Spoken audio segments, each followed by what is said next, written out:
नमस्कार साथियों, स्वागत है आप सभी का आपके अपने YouTube channel education in Hindi में।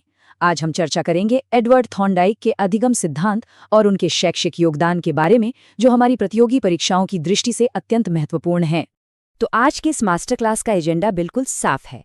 हम थॉर्नडाइक के बेसिक परिचय से शुरुआत करेंगे, फिर उनका मशहूर प्रयास एवं त्रुटि सिद्धांत देखेंगे, अधिगम के नियमों और बहुकारक बुद्धि सिद्धांत को समझेंगे, और हाँ, आखिर में परीक्षा के नजरिए से कुछ बहुत ही महत्वपूर्ण प्रश्नों का अभ्यास भी करेंगे।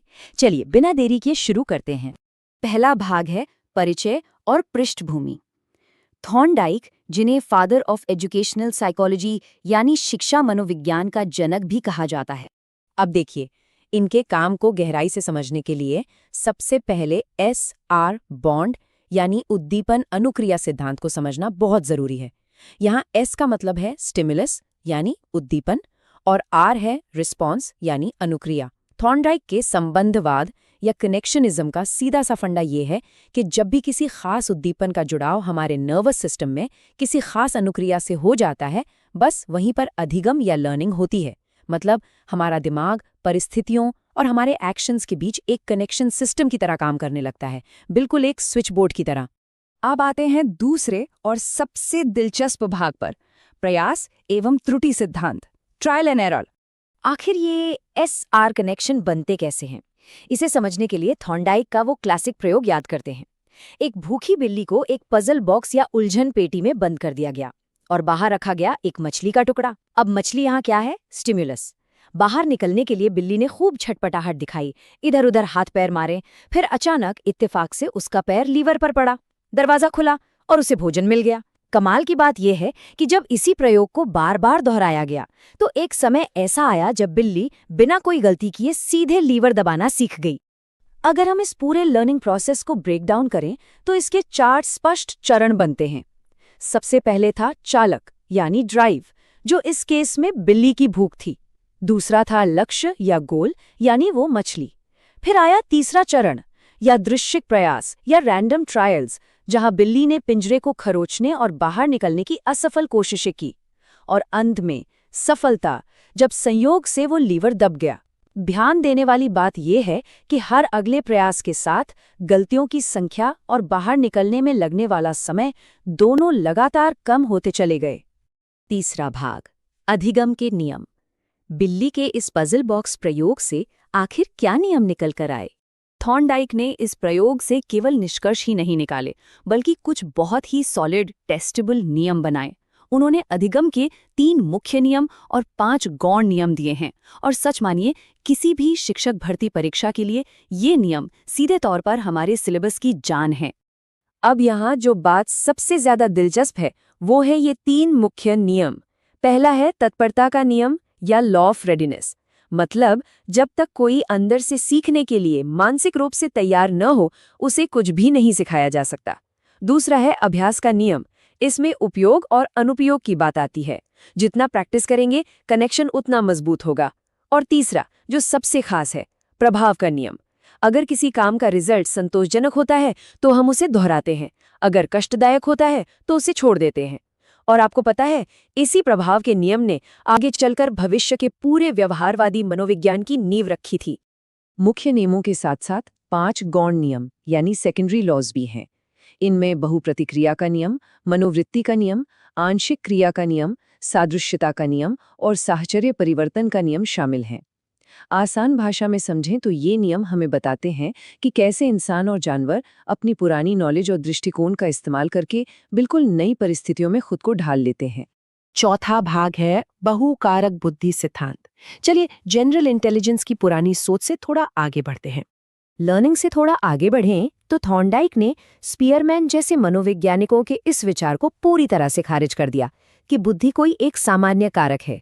उन्होंने कहा कि बुद्धि कई अलग अलग मानसिक योग्यताओं का मिश्रण है। उन्होंने इसे 3 स्पष्ट प्रकारों में बांटा। पहला, अमूर्त बुद्धि, जो हमें गणित, विचारों और प्रतीकों को समझने में मदद करती है। दूसरा, मूर्त या यांत्रिक बुद्धि, जिससे हम मशीनों या भौतिक वस्तुओं को हैंडल करते हैं। और तीसरा है सामाजिक बुद्धि, जो समाज में लोगों के साथ व्यवहार करने की कला है। इसका सीधा सा मतलब है कि अगर कोई मशीनों के साथ बहुत अच्छा है तो जरूरी नहीं कि वो एब्स्ट्रैक्ट कॉन्सेप्ट्स में भी उतना ही तेज हो। 5वां भाग, शैक्षिक योगदान और महत्व, इन सभी एकेडमिक सिद्धांतों का हमारे असली क्लासरूम में क्या काम है? सीटेट हो या यूपीटेट हो, ठीक यहीं से सबसे ज्यादा एप्लीकेशन बेस्ड सवाल बनते हैं। देखिए, ट्रायल एंड एरर का तरीका स्लो लर्नर्स यानी मंदबुद्धि बालकों को पढ़ाने के लिए बहुत ही शानदार है, क्योंकि ये रटने के बजाय बार बार अभ्यास करने पर जोर देता है। इससे छात्रों में धैर्य और परिश्रम की भावना आती है। गणित और विज्ञान जैसे विषयों में जहां तार्किक सोच चाहिए, वहां ये लॉजिक बहुत काम आता है। और सबसे बड़ी बात, प्रभाव का नियम हमें एक शिक्षक के रूप में बताता है कि क्लास में बच्चों को प्रेरणा देना, उनकी तारीफ करना और उचित पुरस्कार देना कितना ज्यादा मायने रखता है। छठा और आखिरी भाग, परीक्षा फोकस। चलिए, जो कुछ भी हमने सीखा है उसे लॉक करने के लिए एक क्विक मॉक टेस्ट लेते हैं। तो इस पहले प्रश्न के विकल्पों को ध्यान से देखिए और थॉर्नडाइक के सिद्धांत को पहचानिए। जरा सोचिए, बिल्कुल सही, ये प्रयत्न व भूल का सिद्धांत है। और हाँ, इसी को हम उद्दीपन अनुक्रिया या एसआर थियरी के नाम से भी जानते हैं। चलिए, दूसरे अभ्यास प्रश्न पर आते हैं। याद करने की कोशिश कीजिए कि थॉर्नडाइक ने सीखने के कितने मुख्य और कितने गौण नियम दिए हैं। एकदम सही, 3 मुख्य नियम हैं, तत्परता, अभ्यास और प्रभाव, और 5 गौण नियम हैं। और हाँ, ये भी नहीं भूलना है कि वो सबसे क्लासिक पजल बॉक्स वाला प्रयोग एक बिल्ली पर किया गया था। अब इस अंतिम प्रश्न को देखते हैं। थॉर्नडाइक की उस बहुत ही प्रसिद्ध पुस्तक का नाम क्या है और उन्होंने बुद्धि का कौन सा सिद्धांत दिया था? जी हाँ, उस महत्वपूर्ण किताब का नाम है एनिमल इंटेलिजेंस, जिसमें ये सभी प्रयोग दर्ज हैं। और जहां तक बुद्धि की बात है, उन्होंने बहुकारक सिद्धांत यानी मल्टीफैक्टर थ्योरी दी थी। तो आइए आज के इस पूरे एक्सप्लेनर का एक त्वरित रिवीजन कर लेते हैं। एसआर बॉन्ड हमारे अधिगम की नींव है। बिल्ली के प्रयोग से हमने प्रयास एवं त्रुटि के महत्व को गहराई से समझा। फिर हमने अधिगम के 3 मुख्य नियम और बुद्धि के 3 प्रकारों को देखा। अब जरा सोचिए, क्या हमारी और आपकी परीक्षा की तैयारी भी प्रयास और त्रुटि की ही एक यात्रा नहीं है, जहां हम खूब अभ्यास करते हैं, कुछ गलतियां करते हैं, उनसे सीखते हैं और अंत में सफलता पा ही लेते हैं? उम्मीद है ये वीडियो आपके लिए उपयोगी रही होगी। यदि वीडियो पसंद आई हो तो चैनल को सब्सक्राइब करें, लाइक करें और शेयर करें। धन्यवाद। नमस्कार साथियों, एजुकेशन इन हिंदी के इस बेहद खास एक्सप्लेनर में आप सभी का बहुत बहुत स्वागत है। आज हम जिस टॉपिक को डिकोड करने वाले हैं वो है कोहलर का सूझ एवं अंतर्दृष्टि अधिगम सिद्धांत। देखिए, अगर आप टीचिंग एग्जाम्स या किसी भी प्रमुख प्रतियोगी परीक्षा की तैयारी कर रहे हैं तो बाल विकास और मनोविज्ञान का ये टॉपिक आपके लिए एक गेम चेंजर साबित हो सकता है। तो चलिए, बिना किसी देरी के सीधे इस सिद्धांत की गहराइयों में उतरते हैं। आगे बढ़ने से पहले एक नज़र आज के हमारे एजेंडे पर डाल लेते हैं। हम एकदम बेसिक परिभाषाओं और ऐतिहासिक पृष्ठभूमि से शुरू करेंगे, फिर चलेंगे सुल्तान चिंपैंजी के उस मशहूर प्रयोग की तरफ। इसके बाद हम इसके मुख्य सिद्धांतों, कारणों और क्लासरूम में इसके इस्तेमाल को समझेंगे। और हाँ, आखिर में हम पिछले साल के कुछ बेहद अहम सवालों की प्रैक्टिस भी करेंगे, ताकि एग्जाम के लिए हमारी तैयारी एकदम सॉलिड हो जाए। तो चलिए, सबसे पहले विषय के परिचय और इस गेस्टाल्ट मनोविज्ञान की उत्पत्ति से शुरुआत करते हैं। आखिर ये थ्योरी आई कहाँ से? आपको बता दूं, ये सिद्धांत अचानक नहीं आया, बल्कि ये उस समय के पूरी तरह से यांत्रिक व्यवहारवाद और बस रट लो वाली जो अप्रोच थी ना, उसके खिलाफ एक बहुत बड़े बौद्धिक विद्रोह के रूप में सामने आया था। अब आपके मन में सवाल आ रहा होगा कि ये गेस्टाल्ट आखिर है क्या? देखिए, यह एक जर्मन शब्द है जिसका सीधा सा मतलब होता है समग्र, प्रारूप या फिर पूर्ण आकार। इन मनोवैज्ञानिकों का मानना था कि हम किसी भी चीज को उसके टुकड़ों में नहीं, बल्कि एक पूरी तस्वीर के रूप में देखते हैं। जैसे अगर आप एक साइकिल देखते हैं तो आप उसे पूरी साइकिल मानते हैं ना, कि सिर्फ अलग अलग पहिए, हैंडल या चेन। इसका मूल मंत्र बस यही है कि पूर्ण हमेशा अपने हिस्सों के योग से कहीं अधिक होता है। तो कुल मिलाकर बात यह है कि सीखना सिर्फ तोते की तरह रटना नहीं है, बल्कि ये हमारे दिमाग का, हमारी धारणाओं का एक कॉग्निटिव रीऑर्गेनाइजेशन है। अब जरा इन नामों पर ध्यान दीजिए। साल 1912 के आसपास मैक्स वर्थिमर, कर्ट कॉफका और वॉल्फगैंग कोहलर, इन तीनों ने मिलकर इस पूरी विचारधारा की नींव रखी थी। एग्जाम्स में अक्सर इस तिकड़ी का नाम पूछ लिया जाता है, इसलिए इन्हें तो पक्का याद कर ही लीजिए।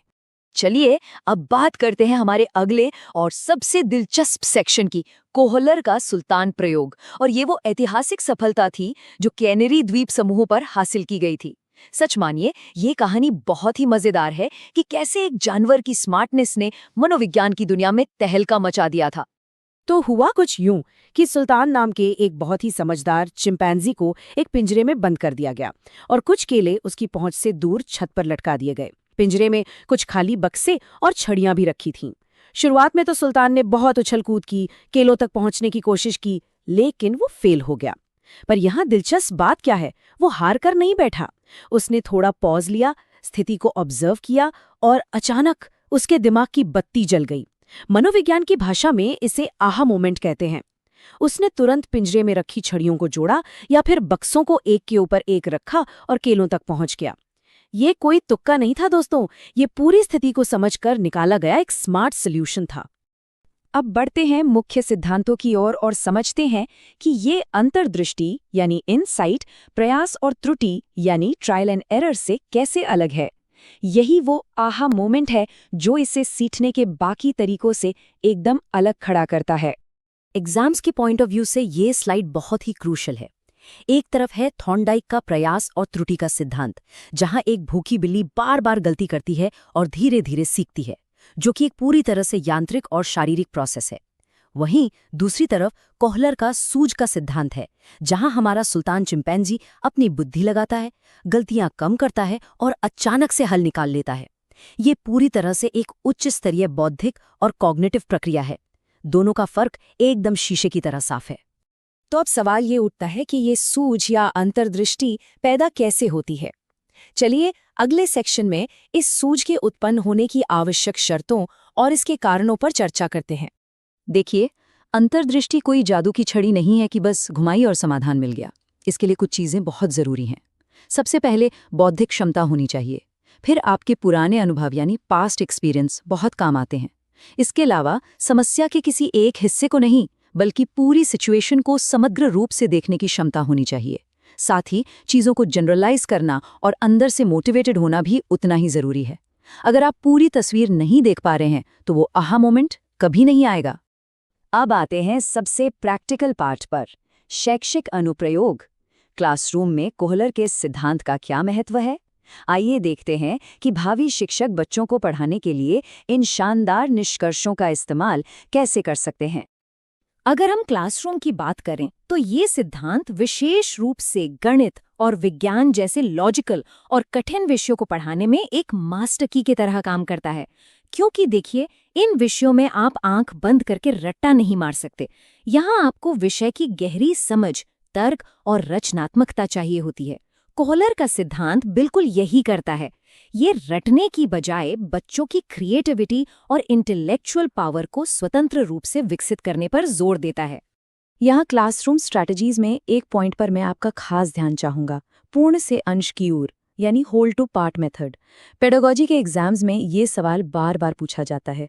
इसका सीधा सा मतलब है कि एक टीचर को सबसे पहले बच्चों के सामने पूरे टॉपिक की एक बड़ी तस्वीर या रूपरेखा रखनी चाहिए और फिर उसके छोटे छोटे हिस्सों को डिटेल में समझाना चाहिए।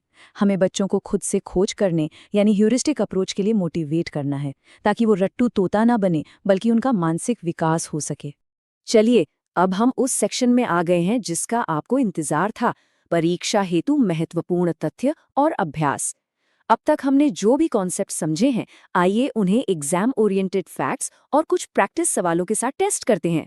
प्रीलिम्स या ऑब्जेक्टिव एग्जाम्स के लिए इन तथ्यों को तो एकदम रट लीजिए।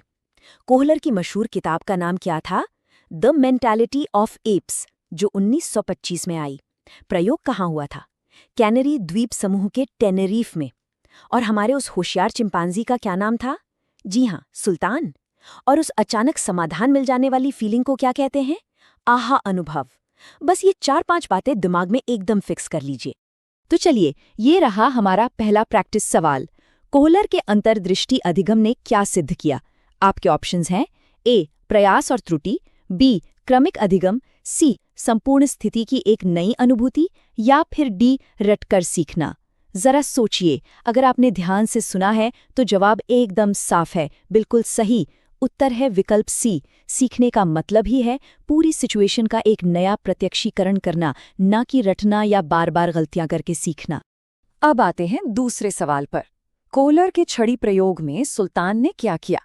क्या उसने छड़ी तोड़ दी, 2 छड़ियों को जोड़ दिया, छड़ी फेंक दी या फिर कुछ नहीं किया? बहुत ही आसान सा सवाल है। इसका सही जवाब है ऑप्शन बी। सुल्तान ने अपनी कमाल की सूझ का इस्तेमाल किया और उन 2 छोटी छड़ियों को जोड़कर एक लंबी छड़ी बना ली ताकि वो केलों तक आसानी से पहुंच सके। अब जो साथी मुख्य परीक्षा यानी मेंस की तैयारी कर रहे हैं, उनके लिए ये डिस्क्रिप्टिव सवाल बहुत इंपॉर्टेंट है। प्रश्न है, थांडाई के प्रयास एवं त्रुटि सिद्धांत और कोहलर के सूझ एवं अंतर्दृष्टि सिद्धांत के बीच के अंतर का आलोचनात्मक विश्लेषण करें। हमने जो पहले यांत्रिक वर्सेस संज्ञानात्मक अधिगम के पॉइंट्स डिस्कस किए थे ना, बस उन्हीं पॉइंट्स को आधार बनाकर इस आंसर की प्रैक्टिस जरूर कीजिएगा। इससे आपके कॉन्सेप्ट्स और भी ज्यादा सॉलिड हो जाएंगे। अंत में चलिए इस बहुत ही शानदार कोट के साथ आज के इस एक्सप्लेनर को रैप अप करते हैं। सीखना अवधारणात्मक क्षेत्र को पुनर्गठित करने की एक संज्ञानात्मक प्रक्रिया है जो पहले न देखे गए संबंधों की तत्काल समझ की ओर ले जाती है। आसान भाषा में कहूं तो सीखना सिर्फ फैक्ट्स को रटना नहीं है, बल्कि चीजों को नए नजरिए से देखना और उनके बीच नए कनेक्शंस बनाना है। मुझे पूरी उम्मीद है कि आज के इस विश्लेषण से आपके कई सारे कॉन्सेप्ट्स एकदम क्लियर हो गए होंगे। जाते जाते आपके लिए एक सवाल छोड़कर जा रही हूँ, क्या आज भी हमारी एजुकेशन सिस्टम थॉर्नडाइक के ट्रायल एंड एरर में ही फंसी हुई है या हम वाकई क्लासरूम्स में कोहलर की अंतर्दृष्टि को जगह दे पा रहे हैं? इस पर थोड़ा विचार कीजिएगा। आप सभी को आगामी परीक्षाओं के लिए ढेरों शुभकामनाएं। नमस्कार साथियों, एजुकेशन इन हिंदी के आज के इस खास विश्लेषण में बहुत बहुत स्वागत है। देखिए, अगर आप सीटेट, यूपीटेट या किसी भी स्टेट लेवल के टीचिंग एग्जाम की तैयारी कर रहे हैं ना, तो बाल विकास और शिक्षा शास्त्र यानी सीडीपी का एक टॉपिक ऐसा है जिसे आप बिल्कुल इग्नोर नहीं कर सकते, और वो है बीएफ स्किनर का क्रिया प्रसूत अनुबंधन का सिद्धांत। यकीन मानिए, एग्जाम के पॉइंट ऑफ व्यू से ये टॉपिक एक असली गेम चेंजर है। तो चलिए बिना किसी देरी के सीधा कॉन्सेप्ट पर आते हैं। तो आज की हमारी इस चर्चा का एजेंडा बहुत ही क्रिस्प और एग्जाम फोकस रहने वाला है। हम शुरुआत करेंगे बुनियादी अवधारणा से, फिर स्किनर के उन मशहूर प्रयोगों को समझेंगे, उसके बाद सबसे अहम पुनर्बलन और दंड का मैट्रिक्स डीकोड करेंगे। आखिर में इसके शैक्षिक निहितार्थ, कुछ आलोचनाएं और आपकी प्रैक्टिस के लिए पिछले सालों के कुछ जरूरी एमसीक्यूज भी कवर करेंगे। सेक्शन 1, अवधारणा का परिचय। तो आइए सबसे पहले बिल्कुल बेसिक से शुरू करते हैं कि आखिर ये सिद्धांत है क्या। तो क्रिया प्रसूत अनुबंधन, जिसे हम इंग्लिश में ऑपरेंट कंडीशनिंग कहते हैं, इसका बहुत ही सीधा सा फंडामेंटल है। वो ये कि हमारा जो भी व्यवहार है ना, वो उसके परिणामों से तय होता है। इसे थोड़ा ऐसे समझते हैं। पहले के विचारक जैसे पैवलव, उनका मानना था कि पहले कोई उद्दीपक यानी स्टिमुलस आएगा और फिर हमारी प्रतिक्रिया होगी, जिसे हम एसआर थ्योरी कहते हैं। लेकिन स्किनर ने इस पूरी सोच को ही पलट दिया। उन्होंने कहा, नहीं, प्राणी पहले पर्यावरण में खुद कोई अनुक्रिया करता है, यानी रिस्पॉन्स देता है, और उस रिस्पॉन्स के बाद उसे जो परिणाम मिलता है ना, वही ये तय करता है कि वो काम भविष्य में दोहराया जाएगा या नहीं। बस इसीलिए इसे आरएस सिद्धांत या नैमित्तिक अनुबंधन भी कहा जाता है, क्योंकि यहाँ आपकी अनुक्रिया ही कोई परिणाम हासिल करने का एक निमित्त या साधन बन जाती है। सेक्शन 2, प्रमुख प्रयोग। अब देखिए, इन भारी भरकम सैद्धांतिक शब्दों को रटने का कोई फायदा नहीं है जब तक कि हम 1938 में जानवरों पर किए गए स्किनर के उन शानदार प्रयोगों को न समझ लें। तो बात करते हैं उस मशहूर स्किनर बॉक्स की, जिसने पूरी मनोविज्ञान की दुनिया में तहलका मचा दिया था। स्किनर ने क्या किया, एक भूखे चूहे को इस खास तरह के बॉक्स में बंद कर दिया। बॉक्स के अंदर एक लीवर लगा हुआ था। अब जाहिर सी बात है, भूखा चूहा बॉक्स में इधर उधर भाग रहा था, दीवारें खरोच रहा था। तभी अचानक बिल्कुल इत्तेफाक से उसका पैर उस लीवर पे पड़ गया। खट की आवाज हुई और उसे खाने का एक छोटा सा टुकड़ा मिल गया। अब यहां ध्यान देने वाली बात यह है कि लीवर दबाना एक अनुक्रिया थी और वो जो खाना मिला ना, वो एक उद्दीपक या कह लीजिए पुनर्बलन था। चूहे को बहुत जल्दी ये समझ आ गया कि भाई ये लीवर दबाने से ही खाना मिलता है। मतलब एक सुखद परिणाम ने उसके उस लीवर दबाने वाले व्यवहार को एकदम पक्का कर दिया। खैर, बात सिर्फ चूहों तक ही नहीं रुकी। स्किनर ने कबूतरों पर भी प्रयोग किए और यहीं से शेपिंग या व्यवहार को आकार देने का कॉन्सेप्ट निकल कर आता है। उन्होंने एक कबूतर को दाहिनी ओर पूरा गोल चक्कर लगाकर एक फिक्स जगह पर चोंच मारना सिखाया। अब आप ही सोचिए ये कितना मुश्किल काम है, लेकिन स्किनर ने क्या किया, जैसे ही कबूतर थोड़ा सा भी सही दिशा में मुड़ता, उसे इनाम के तौर पर दाना दे दिया जाता। मतलब स्टेप बाय स्टेप दाना देकर स्किनर ने उस कबूतर के व्यवहार को अपने मन मुताबिक शेप दे दी।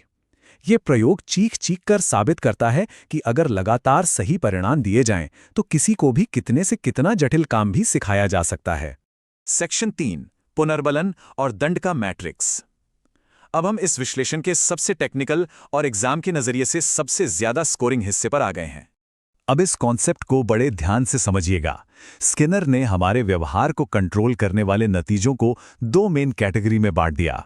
पहला पुनर्बलन यानी रीइंफोर्समेंट और दूसरा दंड यानी पनिशमेंट। और यहां सबसे बड़ा गोल्डन रूल क्या है? पुनर्बलन का टारगेट हमेशा किसी भी व्यवहार को बढ़ाना होता है, जबकि दंड का इकलौता मकसद किसी अवांछित व्यवहार को कम करना या दबाना होता है। और मजे की बात यह है कि इन दोनों के भी 2 प्रकार होते हैं, धनात्मक जहां हम कुछ जोड़ते हैं और ऋणात्मक जहां हम कुछ हटा देते हैं। चलिए इसे और गहराई से डिकोड करते हैं। तो सबसे पहले पुनर्बलन पर आते हैं। धनात्मक पुनर्बलन यानी पॉजिटिव रीइंफोर्समेंट तो बहुत ही सिंपल है। जैसे किसी बच्चे ने टेस्ट में अच्छे नंबर लाए तो उसे शाबाशी दी गई या कोई गिफ्ट दे दिया गया, उसे अच्छा फील हुआ तो वो आगे भी मेहनत करेगा। लेकिन सबसे ज्यादा कंफ्यूजन कहां होती है? ऋणात्मक पुनर्बलन यानी नेगेटिव रीइंफोर्समेंट में। अक्सर लोग इसे सजा मान लेते हैं, पर सच तो यह है कि ऋणात्मक पुनर्बलन कोई सजा नहीं है।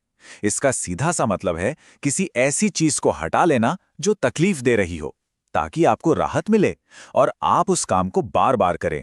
इसका एक बहुत ही बढ़िया उदाहरण है तेज धूप से बचने के लिए छाता खोलना।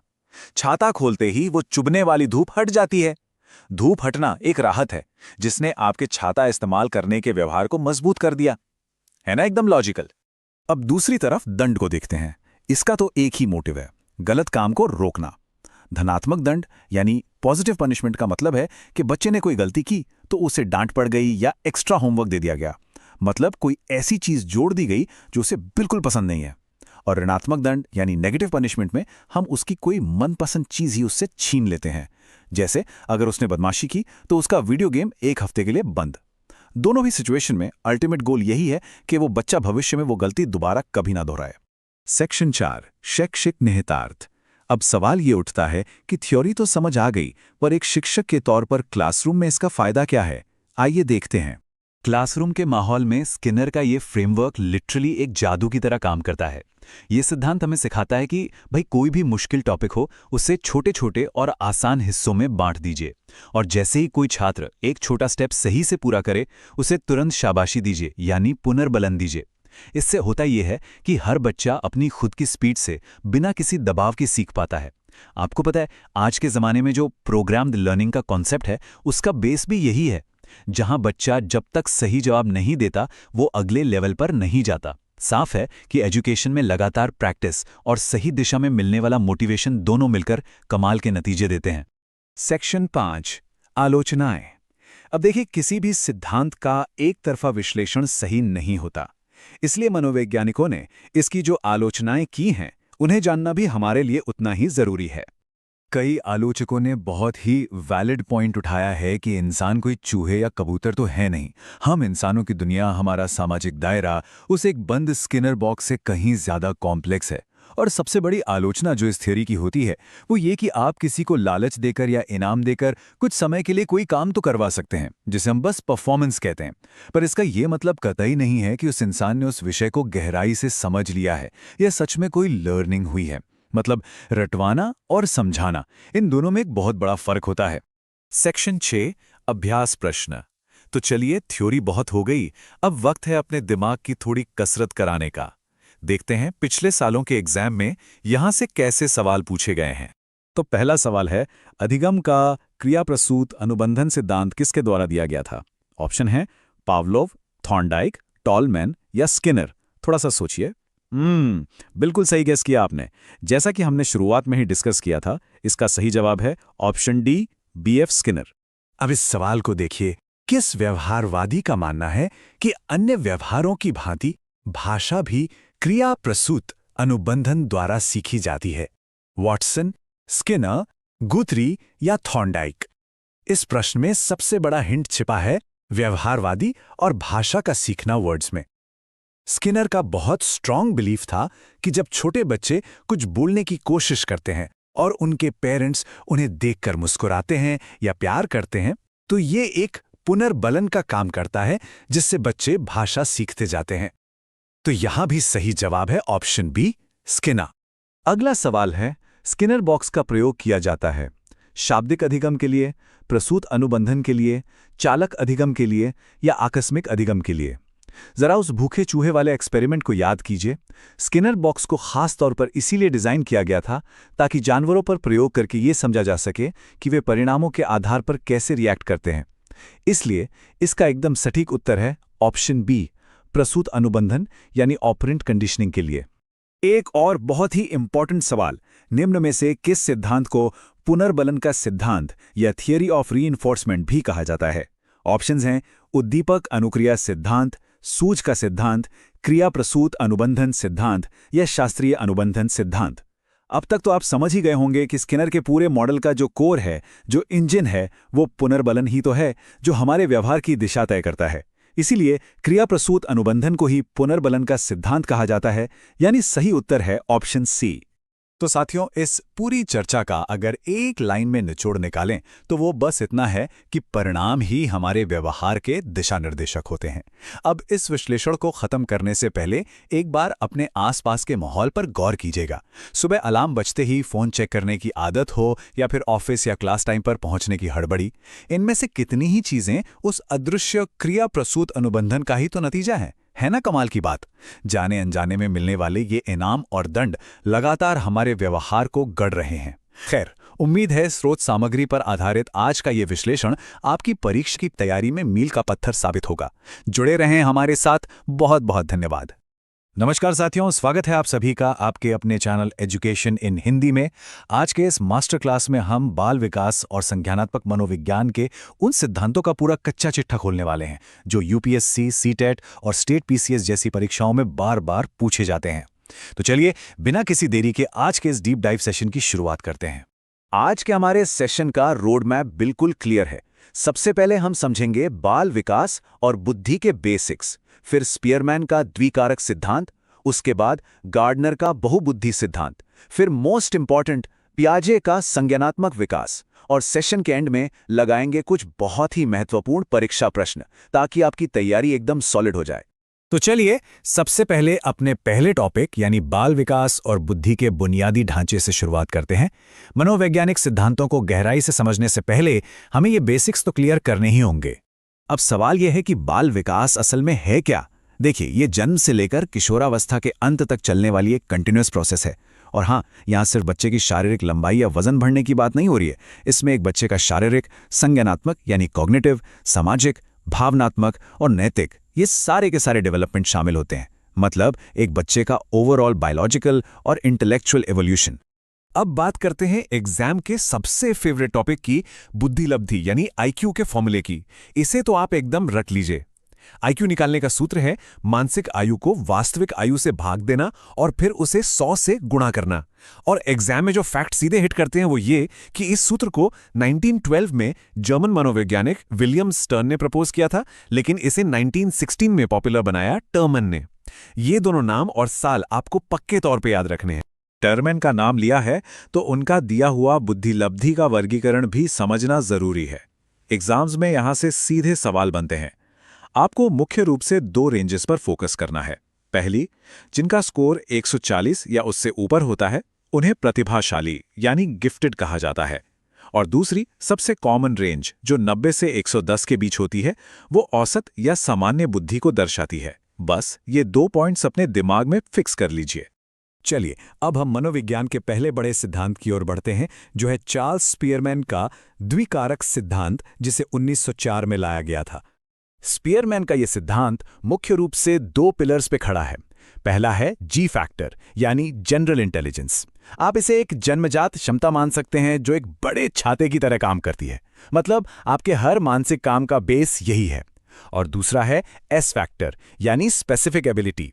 ये किसी खास स्किल को डिसाइड करता है, जैसे कोई मैथ्स में जीनियस है तो कोई म्यूजिक में। तो जी हुआ आपका ओवरऑल बेस और एस हुई आपकी स्पेसिफिक परफॉर्मेंस। एकदम सिंपल।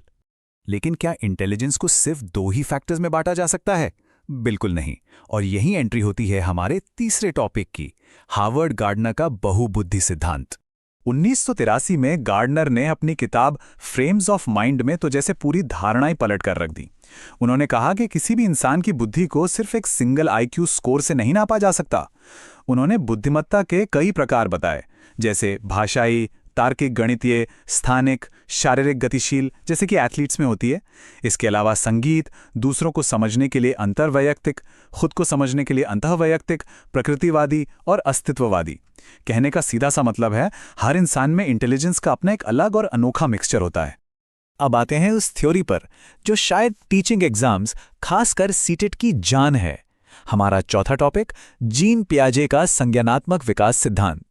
पियाजे ने कॉग्निटिव डेवलपमेंट को उम्र के हिसाब से 4 स्टेजेस में बांटा है और आपको ये क्रोनोलॉजी एकदम टिप्स पर होनी चाहिए।